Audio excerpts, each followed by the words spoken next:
Salut à tous. Alors aujourd'hui je vous propose de tenter de répondre à une question qui divise les spectateurs depuis la sortie du film, Star Wars 9. Alors plutôt Palpatine ou pas en Palpa?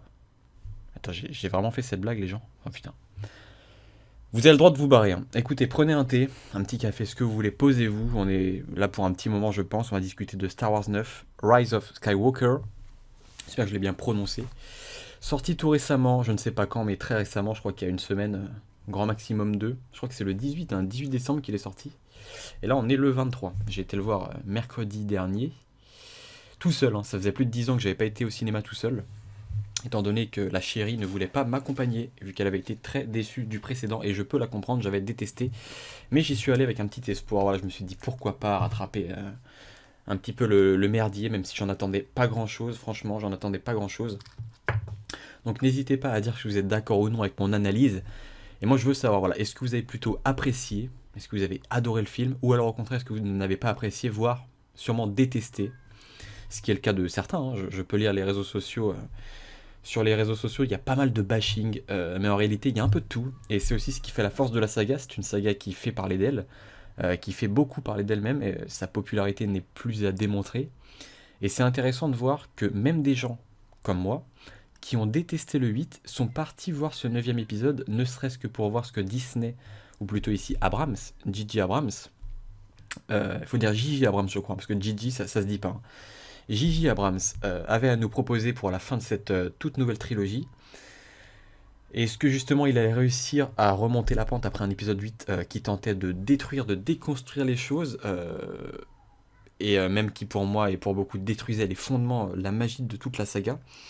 Comment faire pour rattraper les choses, pour réparer les dégâts de cet épisode, justement les dégâts qui ont été causés dans l'épisode 8, comment faire quoi, parce que c'est quand même une tâche assez ingrate. Le mec, je me disais, mais comment il va faire, c'est limite mission impossible. Écoutez, je vais pas tourner autour du pot, je vous le dis, pour moi il l'a fait, voilà. Je sais que ça va diviser, je sais qu'il y en a beaucoup qui vont se dire, mais what the fuck, qu'est-ce que tu racontes, c'est n'importe quoi. Pour moi il l'a fait, et je trouve ça assez incroyable en fait. Je trouve en fait Abrams, d'un point de vue personnel, a réussi à me redonner un minimum foi en Star Wars, à me remettre de la déception du 8. Déjà, ça c'était gros, hein. Ça c'était déjà énorme à faire, je m'y attendais pas du tout, quoi. Je m'attendais à passer un moment plutôt bizarre, en fait, dans la lignée du 8. Et voilà, comment faire? Et là, il m'a remis de la déception du 8, sans forcément me faire oublier ce 8, ni m'y faire adhérer. Non, là, faut pas déconner, faut pas abuser, hein, non plus, hein. Mais écoutez, ce Star Wars 9, l'ascension de Skywalker, ou Rise of Skywalker en VO, bah, je vous l'ai dit, moi j'ai adoré. J'ai beaucoup aimé ce film, vraiment.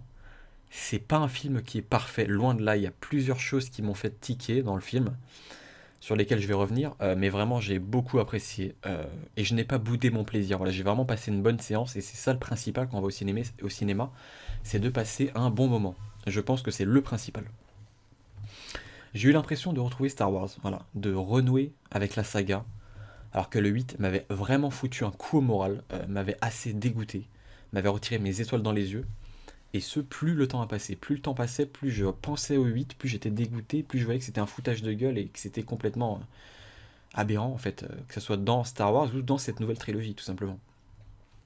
Et le 9, c'est un peu pour moi comme ton pote qui vient te réconforter après une rupture amoureuse plutôt violente. Voilà, l'ami qui fait tout son possible pour que tu ailles mieux, pour te changer les idées, pour tenter de guérir tes blessures.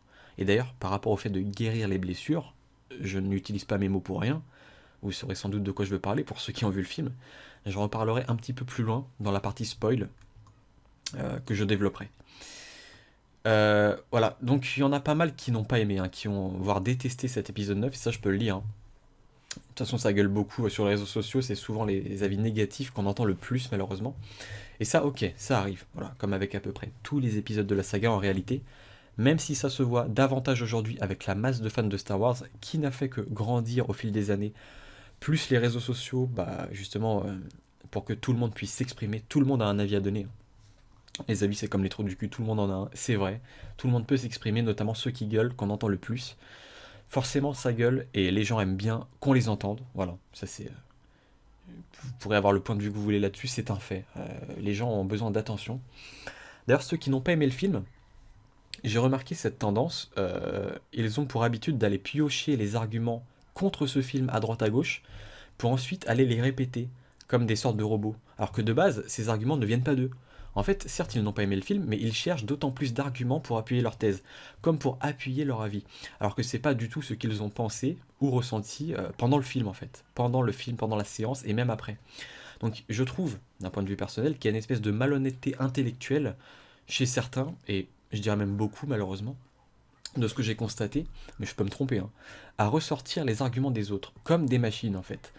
Genre vous allez lire des arguments pour enrichir votre base de données d'arguments contre le film, pour appuyer vos propos et pour vouloir avoir raison, hein, le fameux ego, et pour imposer votre avis, alors qu'au final, tout le monde s'en tape. Je suis désolé, même moi, ce que je suis en train de vous dire là, au fond, mon avis importe peu, on s'en tape. Là, je blablate parce que j'ai un peu de temps, je sors du taf, je me dis, voilà, avant les préparations de Noël ce soir, parce que je vais aider, voilà, demain c'est le réveillon, tout ça, bref, je raconte pas ma life. Mais vraiment, les gens, vous avez vraiment besoin de ça? Quel intérêt, franchement? Vouloir prouver que vous avez raison? À qui d'ailleurs? À ceux qui ont apprécié le film? Pourquoi? Pour essayer de les faire changer d'avis? Parce que vous n'acceptez pas que d'autres que vous aient apprécié le film?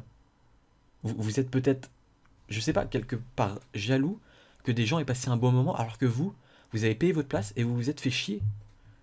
Je pense qu'il doit y avoir de ça chez beaucoup, malheureusement, c'est ce que je ressens, et ouais, que d'autres que vous aient passé un bon moment au cinéma. Ou alors, peut-être pour vous rassurer vous-même de n'avoir pas apprécié ou détesté.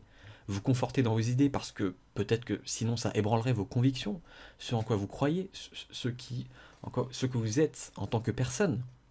Sincèrement, il y a une espèce de tendance qui me casse les couilles. Je suis désolé, excusez-moi, je ne mâche pas mes mots. Je peux pas le dire autrement.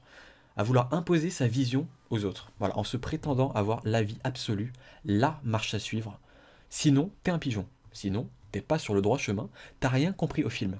Tu es trop bon public, ou alors d'autres conneries que j'ai pu lire. Tu n'aimes pas vraiment la saga. Tu participes à ceux qui ont détruit Star Wars. Franchement, fermez-la. Voilà, je suis direct, hein. C'est lourd. On se fiche de votre avis. Vous n'avez pas besoin d'agir comme ça. Comprenez-le, hein. C'est juste égocentrique de votre part, si ce n'est uniquement par pur égoïsme, par pur délire mégalo d'avoir raison, et vous faites juste chier ceux qui ont aimé en fait. Même moi, quand je donne mon avis sur le 8, voilà, je fais une petite vidéo, libre à vous de l'apprécier ou pas, d'être d'accord ou pas, je m'en fiche. Je donne mon simple avis, je ne l'impose pas aux gens, je n'impose rien, je suis tolérant, tout le monde a droit à avoir l'avis qu'il veut. C'est ça la beauté aussi du cinéma, et même des avis enfin voilà, de la diversité, je vais pas partir dans un débat philosophique, mais des points de vue humains, tout simplement. Pas que dans le cinéma, loin de là. Sur tous les sujets divers et variés. Laissez les gens kiffer. Vraiment, laissez les gens passer du bon temps. Laissez-les argumenter et ou exprimer ce qu'ils ont ressenti en bien. Et arrêtez d'être toxique. Parce que c'est ça, merde. Au final, c'est de la toxicité. Surtout sur les réseaux sociaux, où tout le monde veut avoir raison, imposer ses idées, alors qu'encore une fois, tout le monde s'en branle. Le principal, je l'ai déjà dit à plusieurs reprises, c'est de kiffer sa séance de cinéma. C'est ça, passer un bon moment, toujours ça. Ou même si vous n'êtes pas au cinéma d'ailleurs. C'est vraiment le fait de passer un bon moment, ça peut être sur une série, sur un film chez vous, au calme, n'importe où, c'est aussi d'être en accord avec qui nous sommes, avec nos goûts, nos valeurs, nos préférences. Et ça, c'est pas un problème. On peut en discuter, on peut échanger, il n'y a pas de souci, mais pas imposer ou vouloir écraser la vie opposée. Il y en a qui insistent à mort, vraiment, je trouve ça fou, ou qui parlent mal, de manière virulente, en se prenant pour le nombril du monde. D'ailleurs, j'ai appris que nombril du monde, Cusco, ça voulait dire nombril du monde, parce que j'ai regardé un reportage hier, et justement, Cusco, c'est un de mes Disney préférés. Voilà, comme ça, vous apprendrez un petit truc. Moi, je vous dis, quand je vois ça, sur les réseaux sociaux, je masque direct. Je bloque pas, car bizarrement, ça a tendance à faire plaisir aux gens qui aiment prendre un screenshot pour dire qu'ils ont été bloqués, pour encore une fois appuyer leurs propos. Oh lol, il m'a bloqué, il accepte pas le débat, la contradiction. Non mais les gens, réveillez-vous, déjà on vous bloque si on veut, d'une part. Et réfléchissez, remettez-vous en question, c'est si difficile que ça d'accepter le fait que vous êtes des pestes, que vous vous comportez de manière toxique, que vous êtes parfois insupportable. Il faut y penser de temps en temps. Je m'arrête ici, parce qu'il est inutile d'en rajouter, mais c'est un truc que je remarque depuis un bout de temps maintenant, et qui commence sérieusement à me saouler. Et c'est d'ailleurs une des raisons qui me font m'éloigner des réseaux sociaux de plus en plus. On vous donne la possibilité de parler, et vous en faites de la merde. Voilà, vous gueulez car vous voulez qu'on vous lise, car vous vous sentez comme une goutte d'eau dans l'océan. Et comme on vous porte pas assez l'attention dont vous avez besoin, car vous n'avez sans doute pas assez d'amour ni de soutien autour de vous, ce qui est triste, alors vous vous comportez comme des gamins en manque d'attention. Parenthèse fermée. Donc pour revenir au film, écoutez, imaginez, moi, je me suis fait une petite métaphore dans ma tête. J'ai essayé de penser un peu ce que m'évoquait le film, ce que je ressentais, en essayant de résumer. En fait, je me suis imaginé quelque chose. Imaginez un building, donc, ou une tour, hein, dont la base a été détruite, qui a été, je sais pas, explosée à la dynamite, et qui se met du coup à se pencher, à pencher sur le côté dangereusement, progressivement. Donc vous êtes dans la rue et vous voyez au loin cette tour qui s'effondre sur un gosse, qui est à terre, hein, qui a chuté, et qui tente tant bien que mal de se relever malgré la chute de cette tour qui inévitablement va s'écraser sur l'enfant qui ne bouge pas. Et quand bien même il bouge, il n'aura jamais le temps de se déplacer assez vite et assez loin pour échapper au drame. Imaginez cette tour qui vraiment s'abat petit à petit sur ce gosse, ou n'importe qui en réalité, une femme, un homme, une personne âgée, même un animal. Tout semble foutu pour lui, et là t'as un mec qui débarque en courant, qui se met au-dessus du gamin et qui arrête à bout de bras la tour en levant les bras. Voilà, avant qu'elle ne s'écrase. Non seulement le gamin est sauvé, mais aussi la structure, et même si elle a perdu des morceaux, elle ne finit pas en miettes. Il reste moyen de la reconstruire, ou du moins à la sauvegarder. Et voilà ce à quoi j'ai pensé justement, je me suis dit, qu'est-ce que je pense du sauvetage en gros de Abrams avec l'épisode 9 qui encore une fois n'est pas parfait. Je le répète, hein, parce que oui, il y a des trucs qui m'ont fait chier, mais je m'attendais vraiment à de la grosse merde en bas. Et je suis loin d'avoir eu ça parce que j'ai passé un très bon moment. J'ai vraiment eu des étoiles dans les yeux. Et d'ailleurs, c'est assez rare, mais les gens ont applaudi à la fin de la séance. Moi, c'est extrêmement rare quand je vais au cinéma et qu'il y a des gens qui applaudissent. Je vous le dis, hein. Donc là, c'était le cas. C'était donc en VO, hein. La salle était à moitié remplie. Non, plus que ça, aux deux tiers, je dirais. Il était 13h30, voire 14h, parce qu'avec la pub, 14h, donc le jour de la sortie. Et c'était pas le cas à la fin du 8, hein. Il n'y avait pas d'applaudissements, ça j'en suis certain. Et même le 7, je me souviens pas avoir entendu des applaudissements. Mais attention, ça remonte. Donc, je ne suis pas sûr, j'ai un doute. Bref, là, il y avait au moins la moitié de la salle, voilà, même plus, hein, les deux tiers, et j'y suis allé en après-midi. Mercredi, voilà, à part les gosses, les gens travaillent, donc c'est quelque part normal que la salle n'ait pas été pleine, je pense, même si c'est le jour officiel de la sortie du film. Le film n'est pas parfait, je l'ai dit, mais honnêtement, pour parvenir à rester un minimum cohérent avec la saga, surtout vu le 8 qui tentait de tout détruire, comme je l'ai dit en début de vidéo, assurer le spectacle, recoudre l'histoire pour que ça colle avec la base de cette nouvelle trilogie, apporter de la nouveauté, maintenir la flamme, le mythe Star Wars, sans renier ce qu'elle a été par le passé, répondre aux questions du 7, le tout en réparant les conneries du 8 et faire tenir tout ça en 2h20, franchement, très franchement, ça force le respect. C'est ce que je me suis dit direct, hein. J'ai trouvé ça assez incroyable ce qu'il a fait. Et je trouve ça vraiment, vraiment énorme parce que j'ai un profond respect pour ce qu'il a fait. Encore une fois, même si c'est largement perfectible, pour moi, Abrams sauve la trilogie. Même si c'est de justesse, même si elle est loin d'être parfaite, même s'il y a plein de, pour moi, pour ma part en tout cas, c'est sûr et certain, c'est le meilleur de la trilogie. Voilà, ou du moins mon préféré, clairement. Pourquoi pas? Car le plus puissant, je trouve, le plus fort, le plus intéressant, que ce soit en termes de personnages ou d'intrigue, parce que les personnages sont plus développés que dans les autres, ce qui n'était pas extrêmement dur, vous me direz, mais quand même, il y a des persos vraiment qui deviennent très intéressants. Le plus émotionnel des trois, je dirais, et le plus touchant aussi. J'insiste, le plus touchant. Moi, je suis transparent, je suis peut-être quelqu'un de sensible, je ne sais pas, mais c'est pas un défaut. Je vais pas débattre, mais la sensibilité, c'est quelque chose, ça peut être une grande force en fait. Et j'ai senti les larmes monter à au moins 4 reprises, si ce n'est 5 ou 6, voire plus. C'est le Star Wars qui m'a fait le plus monter les larmes de tous les Star Wars. Honnêtement, je m'attendais pas du tout à ça. Et rien que pour ça, bah écoutez, j'ai du respect pour ce film. Pourquoi on va voir des films? Pour ressentir des émotions. Là, j'ai ressenti. j'ai- je vais développer ça plus tard, hein, mais je l'ai adoré, sans le trouver extraordinaire pour autant. En fait, ce que je trouve plutôt extraordinaire dans ce film, c'est ce que Abrams a fait malgré toutes les difficultés, tous les obstacles que lui avait balancé à la gueule de Ryan Johnson. Ce prétentieux, j'ai envie de dire, de Ryan Johnson. Vraiment, c'est ça que je pense au plus profond de moi-même. Si vous voulez mieux comprendre, je vous redirige vers ma vidéo du 8, mon avis sur les derniers Jedi, que je mets en description de la vidéo, plus bas, regardez. Et c'est ça pour moi qui est assez fort, qui est assez incroyable, je dois le dire. J'ai pas envie de mâcher mes mots, hein. Tout simplement parce que c'est exactement ce que j'ai pensé à la fin du film. Même encore maintenant, je le pense, plusieurs jours après. Je suis resté lors du générique de fin jusqu'au bout. D'ailleurs, on n'était plus que 5 ou 6 dans la salle, les vrais de vrais, entre guillemets. Et pendant le générique, bah, je me suis retourné vite fait et je ressentais de l'émotion. Je sentais que le film avait touché ces gens comme j'avais été touché. De quoi je peux parler? J'ai pris quelques notes. Oui, des moments que j'ai adorés. Le combat sur l'épave de l'étoile noire entre Rey et Kylo Ren, assez stylé, avec des sauts au-dessus des vagues, pour éviter les vagues, justement. Dark Rey, qui était classe également dans ce film, je vais pas trop spoil. Quoique, est-ce que je rentre dans le spoil ou pas? Écoutez, si vous voulez pas trop en savoir plus, je pense que là j'ai donné un avis déjà assez pas complet, mais vous savez que j'ai kiffé en gros, donc n'allez pas plus loin si vous voulez juste avoir mon avis. Vous l'avez. Maintenant, je vais essayer de développer un peu, donc attention, partie spoil. Je répète, spoil, spoil, spoil. Ceux qui ne veulent pas voir le film ou qui l'ont déjà vu. Vous êtes adulte, hein, voilà, je le dis encore une fois, spoil. Donc le combat, j'en ai un peu parlé, je vais pas trop développer. Un Dark Ray qui est classe, mais qui apparaît trop rapidement. Dark Ray, donc Ray qui est version sombre, hein. J'ai trouvé ça stylé, mais c'est trop rapide malheureusement. Et pareil pour les Chevaliers de Rennes, ça fait partie de mes déceptions du film. J'ai déjà oublié le combat avec les Chevaliers de Rennes, c'était trop rapide. Le combat n'était pas particulièrement intéressant en termes de mise en scène. Enfin, en termes de, oui, c'est ça, de disposition des ennemis, quoi. J'ai déjà oublié leur chorégraphie, parce que souvent dans les Star Wars, c'est des sortes de chorégraphies, hein, même si dans le 7, par exemple, c'est moins chorégraphié que dans la prélogie. La prélogie, c'est vraiment des chorégraphies, t'as l'impression qu'ils ont super bien timé, ils ont appris par cœur leurs coups, etc. Ce qui est le cas également là, mais ça se voit moins, ça se voit beaucoup moins que dans la prélogie. Donc, qu'est-ce qu'il y a d'autre?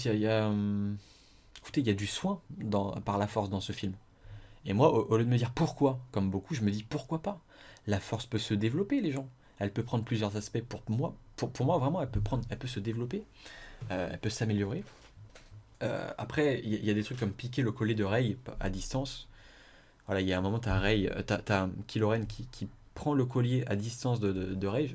Au début, je trouvais ça abusé. Voilà, je comprenais pas. C'est trop gros. Je me suis dit, bah dans ce cas-là, pourquoi ne pas directement la tuer à distance? Tu vois, vu qu'apparemment tu peux agir à distance, pourquoi tu peux pas la tuer, quoi? Et après, tu apprends que c'est rendu possible via la dyade dans la force qu'il cite à deux reprises, je crois. Je crois dans le film, il cite deux fois le mot dyade. Donc, ce fait qu'il y a une dualité dans la force entre deux personnages qui sont liés d'une manière ou d'une autre, de manière assez forte. Ils ont une interaction avec la force qui est différente. Voilà, ils ont une sorte de développement de la force qui est différent des personnages habituels. Et Palpatine en parle d'ailleurs. Voilà, donc ce film. Ah oui, j'ai beaucoup aimé le tacle à la gorge de Ryan Johnson. Enfin, de J.J. Abrams envers Ryan Johnson, avec cette séquence qui était merdique, hein, dans le 8, j'ai trouvé.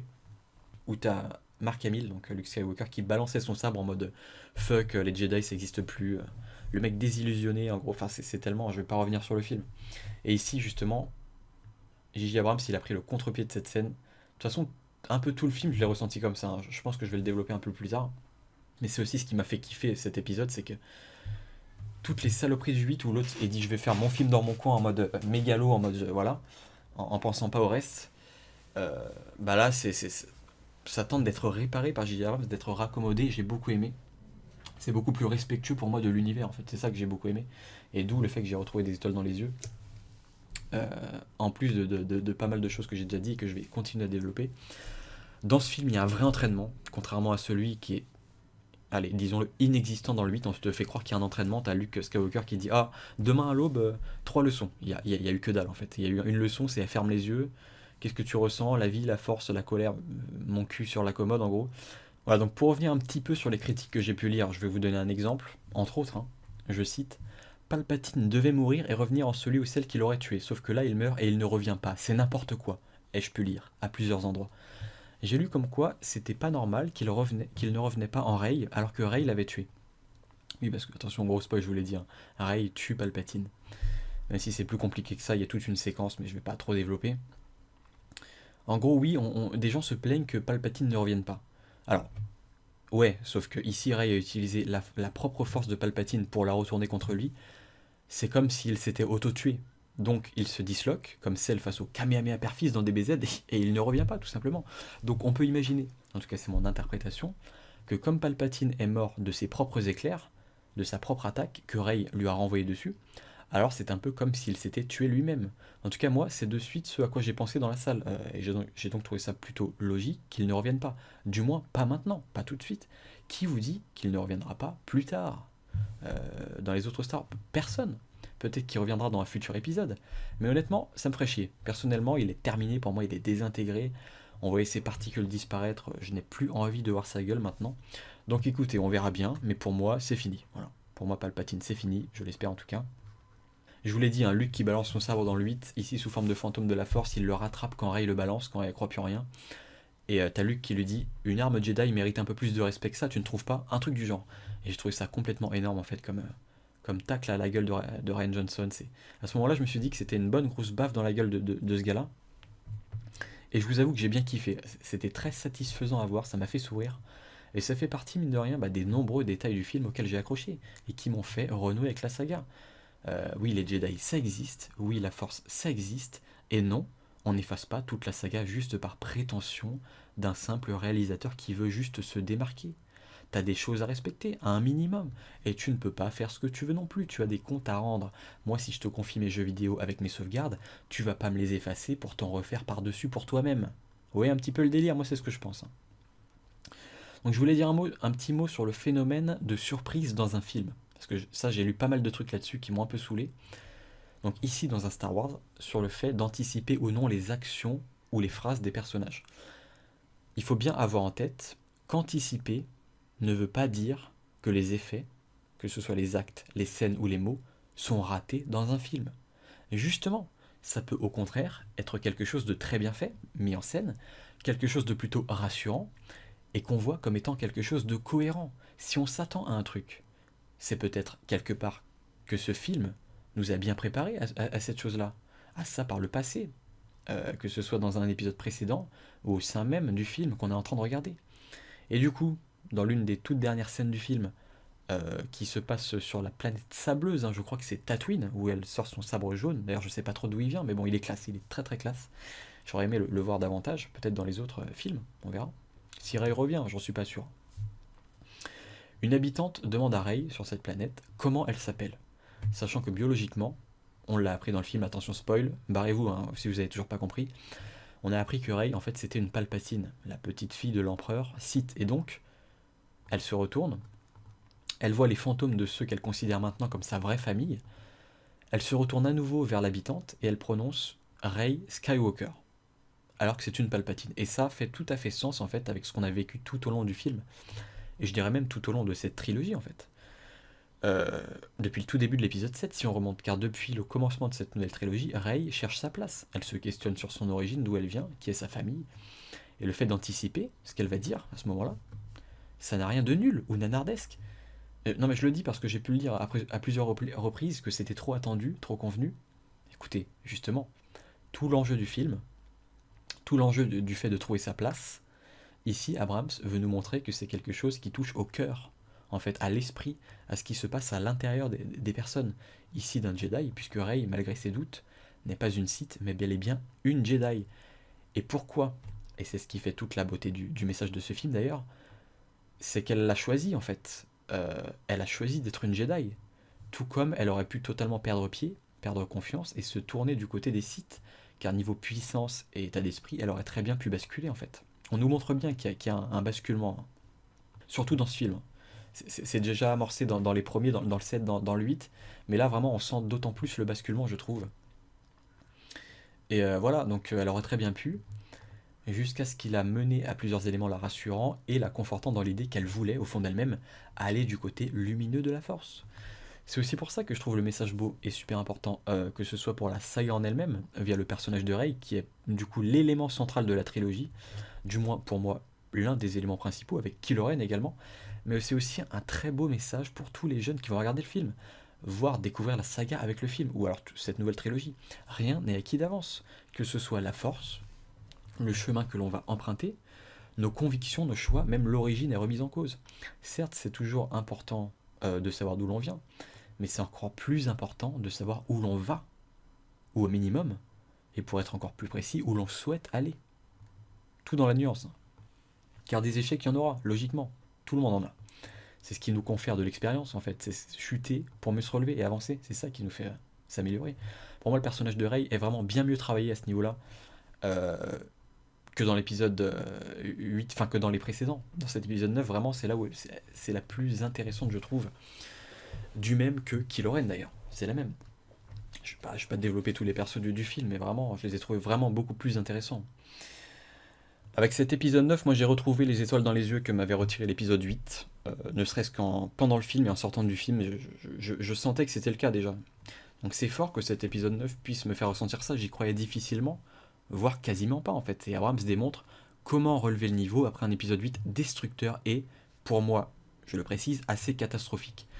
Un épisode 8 qui n'a rien fait de ce qu'il devait faire pour apporter les enjeux, pour construire quelque chose de solide. Je l'ai déjà dit à plusieurs reprises, c'était un épisode qui détruisait plus qu'il ne construisait. D'ailleurs, j'ai retrouvé cet argument à plusieurs reprises dans la vidéo du JDG.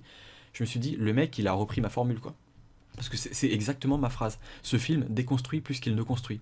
Donc j'ai pas la prétention de dire que JDG est beaucoup plus, comment dire, beaucoup plus populaire que moi, mais je pense que c'est pas pour autant qu'il va pas avoir 2-3 avis à droite à gauche de gens beaucoup plus random. Voilà. Je pense que c'est quelque chose de tout à fait possible. Et en fait là il a repris mot pour mot ma phrase. Donc je me suis dit putain le mec il me vole, il me pique ma phrase à plusieurs reprises. C'est un film qui déconstruisait beaucoup plus qu'il ne construisait. Alors que ça je l'avais lu nulle part ailleurs. C'est pas quelque chose que j'avais moi-même lu dans une critique. Non. Je m'étais fait vraiment. Je l'avais imaginé moi-même. Mais bon bref. Après, évidemment, c'est possible qu'on tombe sur les mêmes idées, mais mot pour mot, j'ai trouvé ça un peu. Voilà. Bref, on a le même point de vue là-dessus. Donc moi j'ai kiffé, j'ai vraiment kiffé. Pour construire quelque chose de solide, tu pouvais pas construire quelque chose de vraiment solide dans cet épisode 9.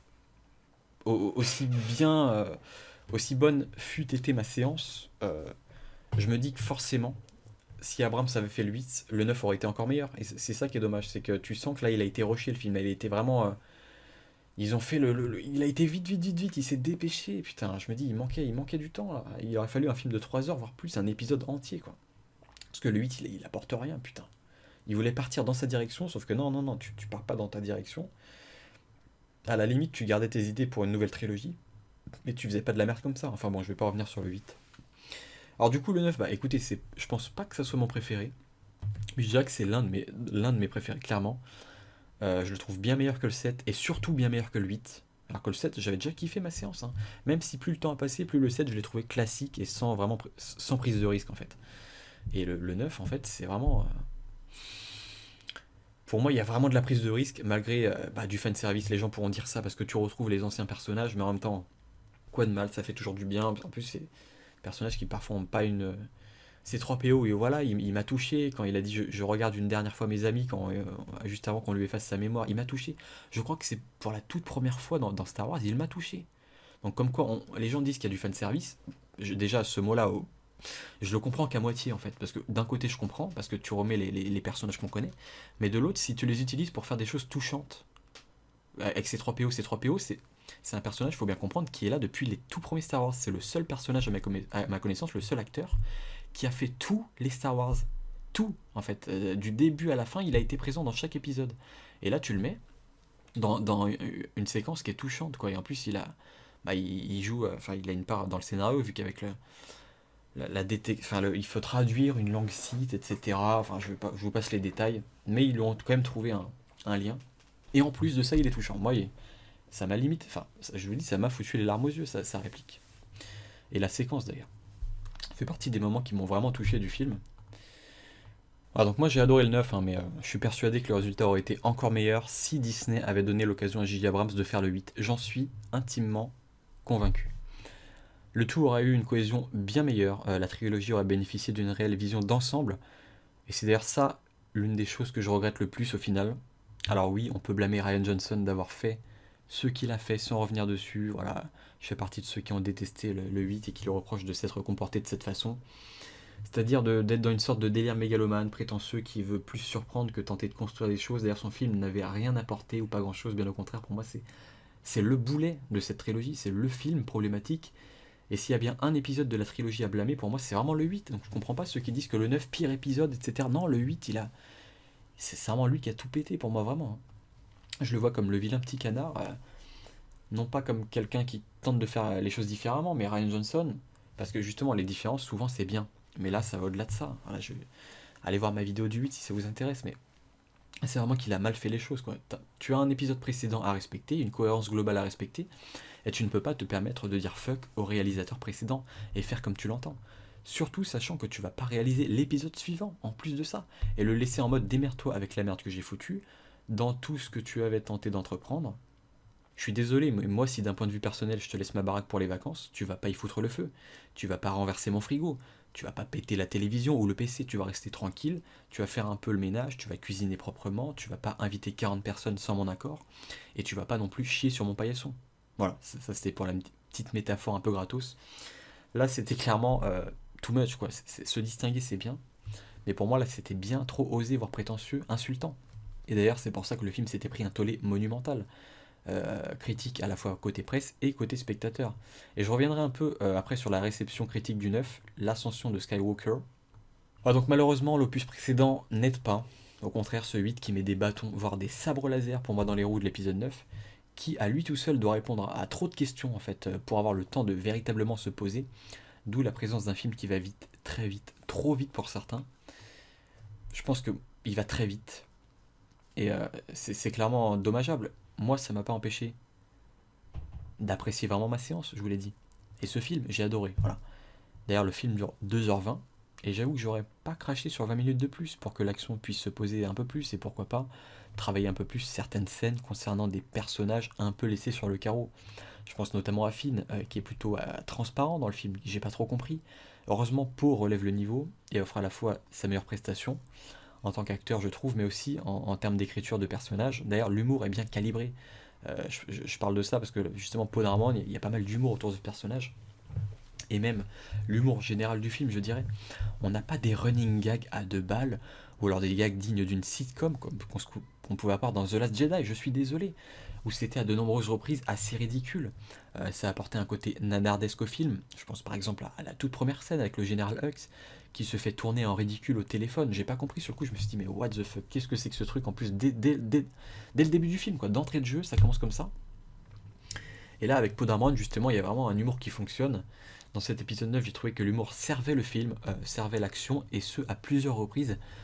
Ça servait à dédramatiser l'action, certaines séquences, tout comme on pouvait l'avoir par le passé, notamment dans la trilogie originelle, où l'humour était davantage situationnel. Un petit exemple parmi plein que je peux citer dans cet épisode 9.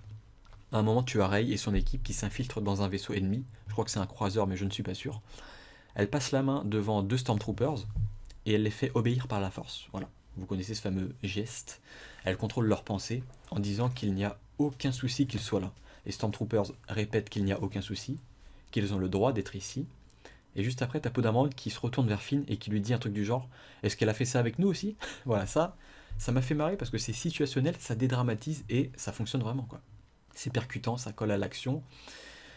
Merci Abrams, quoi. Tout simplement, merci Abrams, il a compris ce que c'était qu'un humour qui fonctionnait au sein de la saga Star Wars, du moins.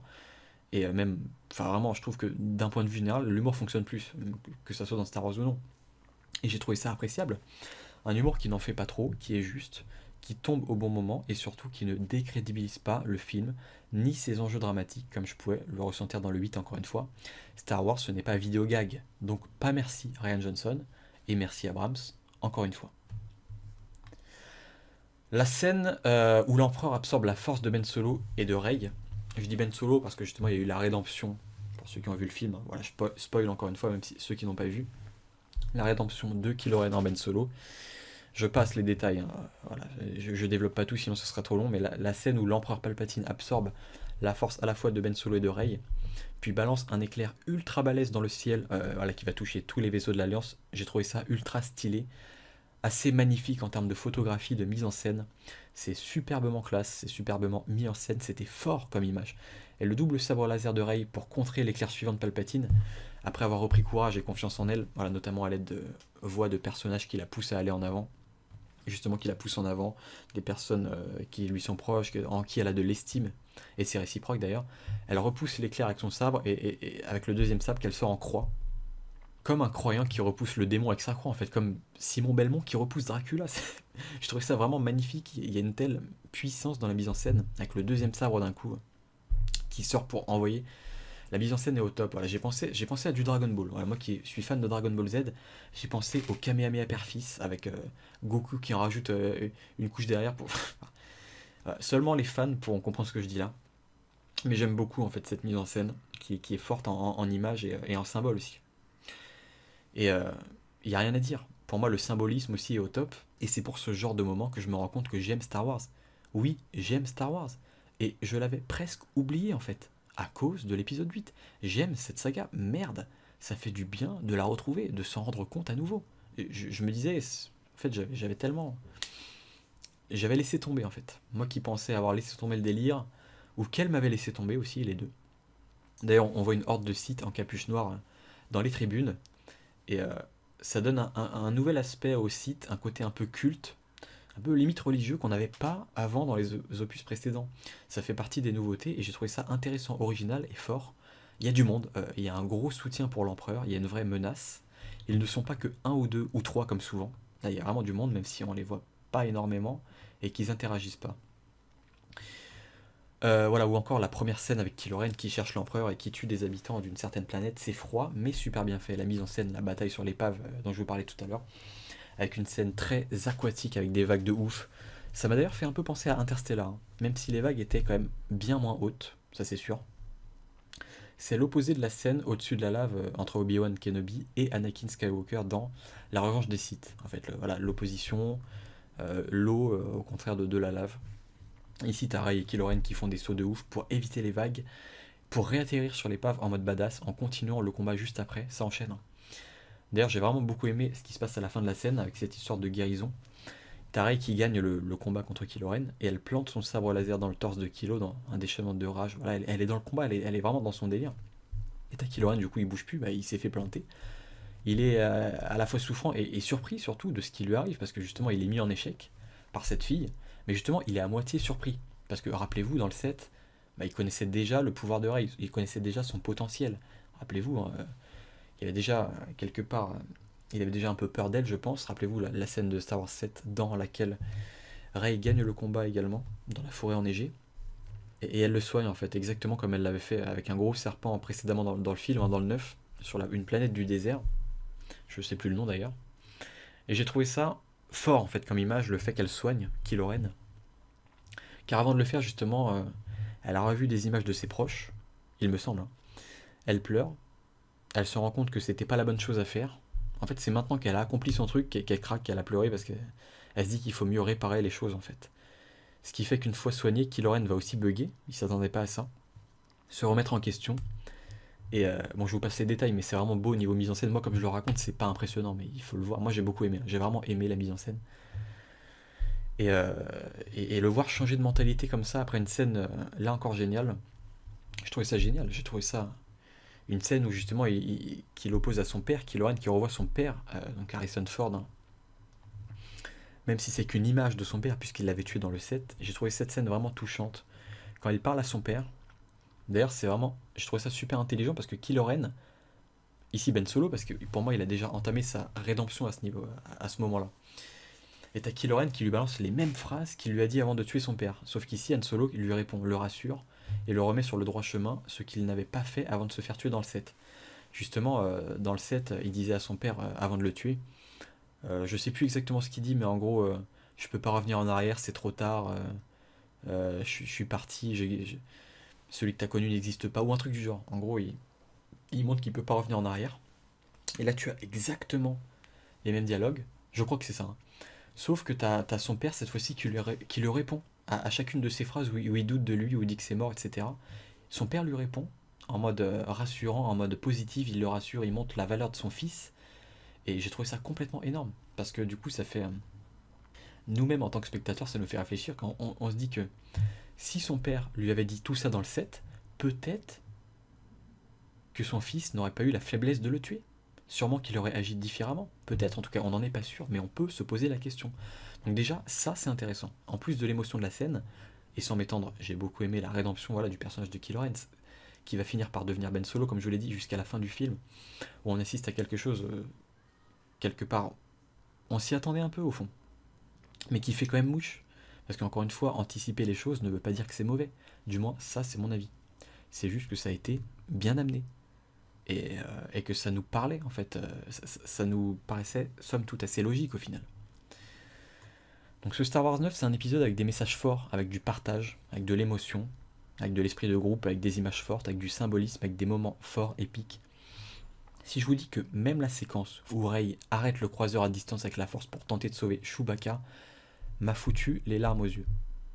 Alors je dis pas que j'ai pleuré des larmes de crocodile, mais déjà les larmes qui montent pour moi Si on part du principe que c'est chialé, alors oui, j'ai chialé à plusieurs reprises, à 4 ou peut-être 5 reprises dans le film. Donc cette scène où vraiment elle arrête le croiseur à distance. Et quand je le dis, tu vois, quand je vous dis ça, moi je le crois pas. Je me dis non, mais en fait c'était tellement bien mis en scène, j'ai trouvé ça fort. La force qui se développe proportionnellement à son entraînement déjà d'une part, mais aussi et surtout à la volonté qu'elle a de sauver un ami qui lui est cher. Et ça me pose absolument aucun problème. Déjà parce que pour moi la force c'est quelque chose qui se développe, en fait, qui peut se développer et qui se développe en bien ou en mal, qui gagne en puissance, en pouvoir, bref, qui évolue tout simplement.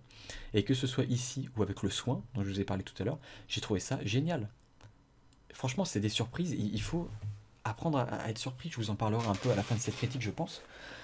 Et au-delà de ça, j'ai vraiment vu une métaphore de Abrams qui tente de guérir les blessures qu'a infligé Star Wars 8 à la saga. Vraiment, j'ai vu cette métaphore, ça m'est venu assez rapidement, dans une volonté d'apaiser, de remettre sur pied tout ce merdier, limite de ressusciter quelque chose de mourant, en fait, c'est ça. Et durant tout le film, c'est l'impression que j'ai eue. Et je vous cache pas que c'est en grande partie ce sentiment qui m'a fait beaucoup apprécier le film, en plus de l'émotion et de la mise en scène de Abrams que j'ai trouvé énorme. Et ça, j'en parlais de toute façon dans ma critique de 8. Là, ça s'est confirmé d'autant plus. La mise en scène de Abrams que je trouve énorme et que je préfère largement à celle de Ryan Johnson. Je préfère largement la mise en scène de Abrams que celle de Johnson, et ce, même sans parler des choix scénaristiques, ou même de l'humour, du dialogue. Pour moi, c'est un tout en fait. C'est vraiment un tout, c'est une maîtrise générale. D'ailleurs, j'ai pas parlé de la BO, mais sans m'étendre, pour moi, je dirais que c'est la meilleure des trois films, ou du moins celle que j'ai préférée. Il faut toujours dire celle qu'on préfère, parce qu'il ne faut pas avoir la prétention de juger objectivement la meilleure, la meilleure. Non, ce sera la meilleure pour quelqu'un et la moins bonne pour un autre. Même si on peut être beaucoup à se rejoindre, il faut quand même garder cette humilité de pas. Voilà, parce que j'en entends beaucoup dans les critiques. Oh, oh, meilleur film, meilleur machin. Non, franchement, fermez-la. Vous êtes qui? Vous êtes un simple humain qui a ses sentiments, son ressenti en ayant. On est beaucoup, hein, vous savez, vous n'êtes pas tout seul, hein. Je le répète parce qu'apparemment c'est quelque chose qui n'est pas bien compris. Même moi, je pense que j'ai fait cette erreur à plusieurs reprises dans le passé. Même peut-être que je continuerai à la faire. Mais j'essaye vraiment de faire l'effort. Plus le temps passe et plus j'essaye de faire cet effort-là, de distinguer les sentiments. Il faut arrêter de croire qu'on est tout seul, qu'on a la vie absolue. Ça, c'est tellement prétentieux. En fait, c'est toujours dans la recherche d'attention dont je vous parlais tout à l'heure. Voilà, donc la musique, hein, qui pour moi est ma préférée des trois films. Tout simplement parce que j'ai trouvé la cohérence des scènes et des musiques. euh, Justement, ça collait parfaitement. Ça rajoute d'autant plus au côté magistral, au côté spectacle du film. Voilà. Et je pense que ce qui m'a fait vibrer dans ce film, encore plus que la mise en scène et tout le reste, c'est vraiment le duo Rey-Kylo Ren, ou Ben Solo, hein, qui fonctionne super bien. J'étais à fond pendant tout le film, car j'étais embarqué dans leurs aventures, dans leurs quêtes respectives, alors que c'était pas trop le cas dans les opus précédents, voire pas du tout. Enfin si, mais très peu. Là, il y a une espèce d'empathie qu'arrive à créer Abrams autour de ces deux personnages, et je dois avouer que leur prestation est excellente. Pour moi, ma préférée des trois films, c'est assez évident. J'en dis pas trop, j'en ai déjà assez dit, donc écoutez, si vous êtes curieux, vous voyez le film par vous-même, si ça n'a pas été encore le cas. Même Finn et Poe sont plus intéressants dans ce film, voilà, les deux vraiment, hein. Surtout Poe Dameron, que j'ai beaucoup aimé. J'ai eu quelques frustrations, ceci dit, je vous en parle sans trop développer. Déjà, les Chevaliers de Rennes, comme je disais tout à l'heure, même s'ils sont super classe et charismatiques, ils n'apparaissent que trop peu dans le film, et pour moi ne sont pas assez mis en valeur. Le combat est plutôt rapide, et la mise en scène n'est pas ouf, j'ai trouvé. Pour être honnête, j'ai déjà oublié le combat, comme je disais, ça c'est vraiment dommage. Il méritait mieux, je trouve, vraiment une mise en avant. Et je dirais que l'autre truc qui m'a le plus gêné, entre guillemets, c'est le vol d'objets à distance par Kylo Ren quand il prend le collier de Rey, alors qu'il en est loin, il est loin d'ici. Genre, tu peux téléporter des objets où tu veux avec la force de loin, et le combat à distance aussi. Voilà, ça c'est le truc, je pense, qui m'a le plus fait tiquer dans le film. Mais très franchement, si j'y pense, ça reste qu'un élément du film que je trouve assez mineur d'un point de vue personnel, euh, et qui s'explique selon le film par la diade dans la force dont j'ai parlé tout à l'heure. C'est quelque chose qui lie deux personnages possédant la force, une force similaire qui les lie de manière assez forte, donc pourquoi pas. Je me dis pourquoi pas, là où beaucoup se diraient pourquoi, en buguant dessus et en passant des années à ne pas digérer. Même si sur le coup ça fait bizarre, ça je vous le cache pas, ça m'a fait bizarre, au final ça m'a pas non plus perturbé outre mesure. Comme ça peut être le cas avec beaucoup que je peux lire, qui sont indignés, etc. De toute façon, il y a toujours des choses comme ça dans Star Wars, un peu surnaturelles, et si vous ne l'acceptez pas, c'est pas grave, il n'y a aucun souci. En tout cas, sans parler de possibilité ou de crédibilité, je trouve quand même que ça a beaucoup mieux de gueule que la scène où Leia vole dans l'espace, dans l'épisode 8. Voilà, sans parler du fait en question, qu'elle vole dans l'espace, que ça puisse se produire. Juste en termes de mise en scène. J'avais trouvé ça ridicule, en fait. Là, au moins, c'est bien mis en scène. Qu'on puisse discuter du fait que ça soit une mauvaise idée ou pas, ok, mais j'ai trouvé ça au moins bien mis en scène. Et pour moi, ça passe déjà beaucoup mieux, tout de suite. En fait, d'emblée, ça passe beaucoup mieux. La mise en scène, ça fait beaucoup. Il n'y a pas de fatalité dans ce film, c'est ça que j'ai kiffé, parce que je déteste la fatalité.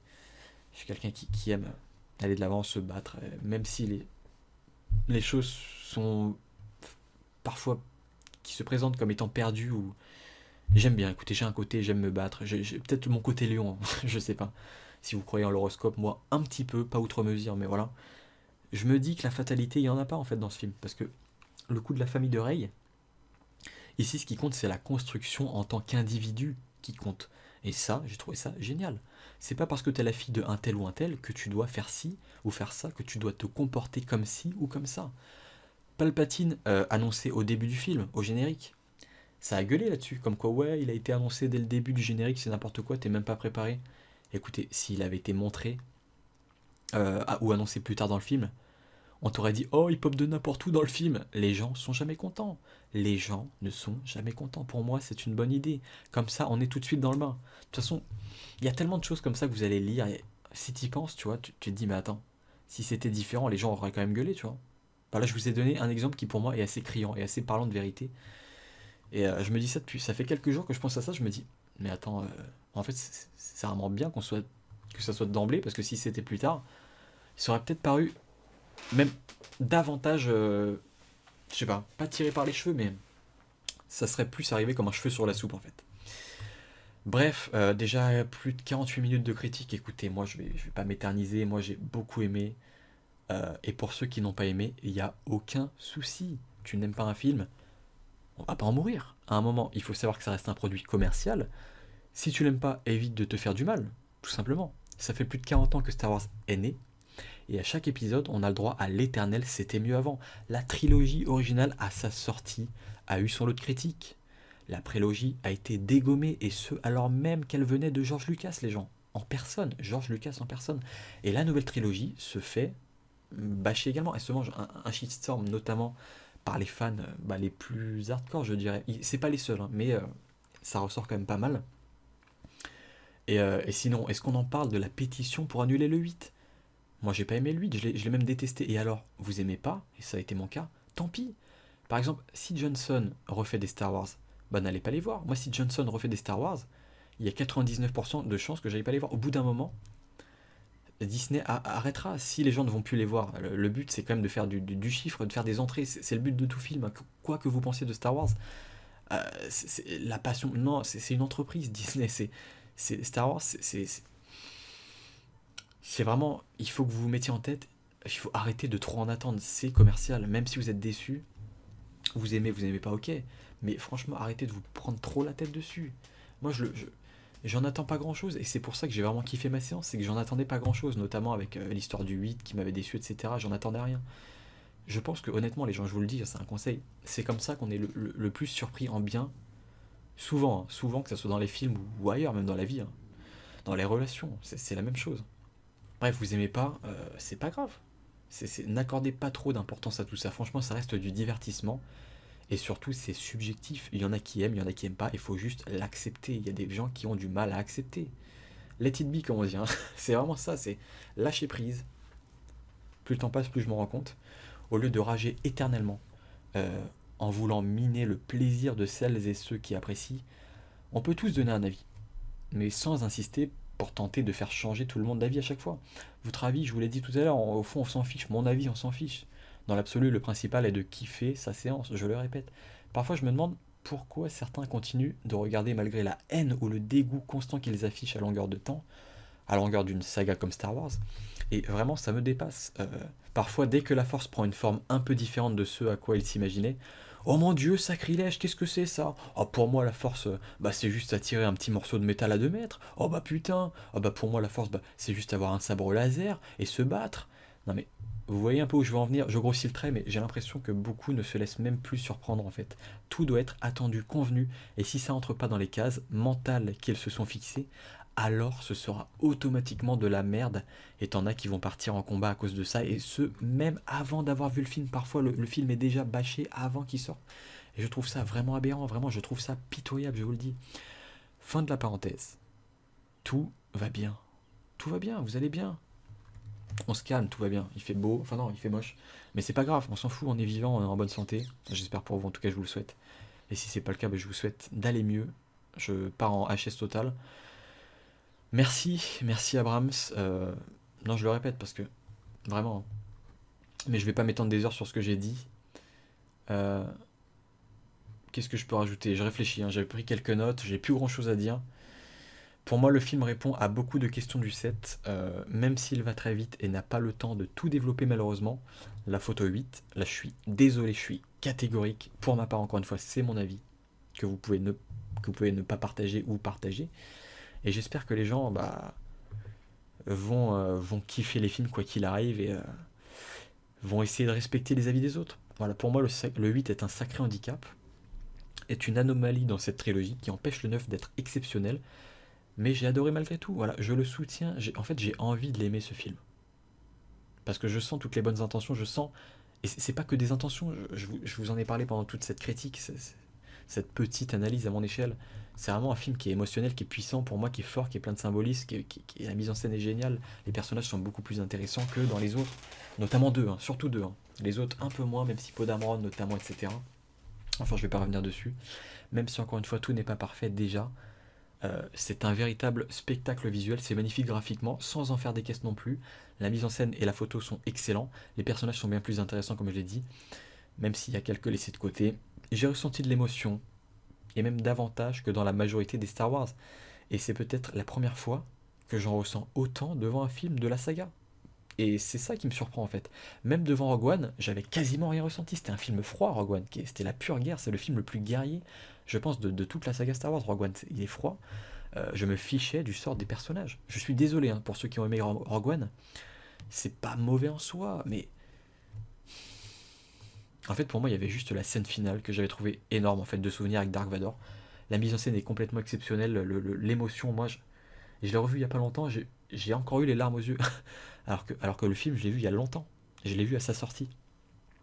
Et récemment, j'ai revu la scène finale. Ça m'a foutu des frissons et voir des petites larmes tellement que j'ai trouvé ça beau. En fait, la beauté d'une scène, même si c'est une sacrée boucherie la scène, hein, c'est un mec qui défouraille des gens, quoi, en gros. Mais c'est tellement beau, j'ai trouvé ça beau. Vous allez me prendre pour un psychopathe. Non, mais franchement, c'est magnifique. Tu vois, le sabre laser rouge de Dark Vador qui illumine son propre personnage dans le noir, avec l'avancée dans ce couloir et les rebelles qui essaient de fuir en se transmettant la carte magnétique des plans. Enfin, c'est complètement ouf. Bref, donc si vous avez kiffé votre séance de cinéma, écoutez, moi je vais pas m'étendre des heures. J'ai adoré. Restez fidèle à vos impressions, c'est juste ce que j'ai envie de dire, à vos ressentis. Ne soyez pas biaisés par ceux qui essaient de miner votre enthousiasme. En fait, c'est ça. Il y en a qui vont essayer de vous faire du bashing. Ne vous laissez pas influencer par les autres. Si vous avez aimé, tant mieux. Franchement, vous êtes les vrais gagnants au final. Car je le redis, le principal est de passer un bon moment au cinéma. C'est d'ailleurs pour ça qu'on paye et qu'on y va. Merci Abrams. Merci vraiment à toi d'avoir fait ton possible et pour moi d'avoir sauvé de justesse cette trilogie. J'y croyais pas honnêtement. Je pensais que c'était mort d'avance, mais il l'a fait. Voilà. Il a évité le naufrage total en sortant quelque chose de très honorable. Et ça pour moi, ça force le respect. Je trouve ça assez incroyable malgré les difficultés, comme je l'ai dit, d'avoir réussi à sauver la face de la saga. Merci. Et si jamais Ryan Johnson fait un nouveau Star Wars, il y a de très très très grandes chances que je n'y aille pas. Voilà. Par contre, si c'est Abrams, ce sera très certainement oui, en espérant quand même, bien sûr, un effort supplémentaire au niveau du développement du scénario des personnages, parce que là, bon, il n'a pas pu tout sauver malheureusement à cause du 8, c'est une certitude, il a été trop vite encore une fois. Enfin, il a été vite, pas trop vite, parce qu'il a fait ce qu'il pouvait, et moi j'ai vraiment du respect pour ça. Tu ressens, au niveau de l'intention, ça se ressent. Moi en tout cas, je l'ai ressenti comme ça. Et même si pour moi la fin est satisfaisante, je trouve que c'est une très bonne conclusion. J'en attends plus pour la suite et j'ai hâte de voir ce qu'ils vont faire, quoi.